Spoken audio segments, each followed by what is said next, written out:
All right, let's talk about burpees. So first with the standard, all you have to do is get your chest and thighs touching the ground at the bottom, and then you want to have full extension of your hips and your knees and your shoulders overhead at the top. So the most efficient way to do that is as follows. So starting upright, and then bending at the waist, hip hinging and squatting down, getting your hands down. And then from here, I'm just gonna get my feet out and drop right to the ground. Get my chest and thighs right down to the ground. The next thing I'll do is I'll do a knee push-up, basically a knee push-up. Then I can do one of two things. I can step one leg forward and come through and standing up, or I can jump up into position. And then the last step from there would be to extend your body. Just make sure if you're doing the step through version coming out of the bottom to switch legs each time. So posture, some of the postural cues to think about throughout the burpee is to keep your spine neutral, keep your spine in a neutral position. So keep your shoulder blades retracted and your abdominals braced throughout. So you don't want to round and shrug. That's a common mistake when people are pushing through. They'll round and shrug their shoulders.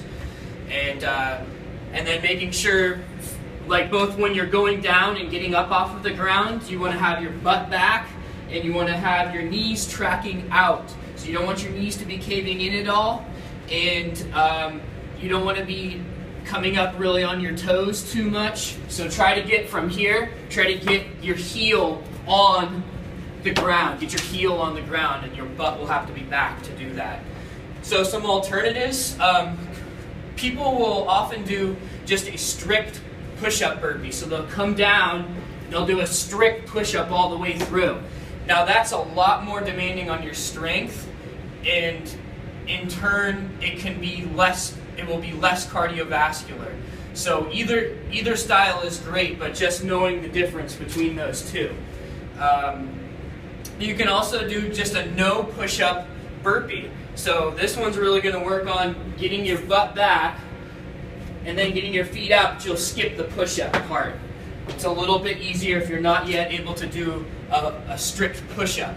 And alternatively, you can do a hip hinge and an elevated push-up. So if this is a pretty tough movement for you, this is the option that you'll do. So you'll do a hip hinge or a toe touch, and then you'll place your hands on an elevated surface and get your feet out. And if you can push up from there, you can do that.